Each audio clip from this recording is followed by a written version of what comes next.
मेरा आप सबको पैगाम है, कल इंशाल्लाह 6 बजे कंटेनर लगा रहे हैं, स्क्रीनें लगा रहे हैं।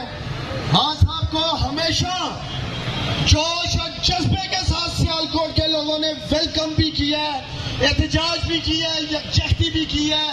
जब जब जलसे के लिए स्क्रीनें लगी हैं, सियालकोट वाले बड़ी तादाद में आए हैं। मैं अब सबका मुंतजर रहूंगा कल 6 बजे इंशाल्लाह ताला। इमरान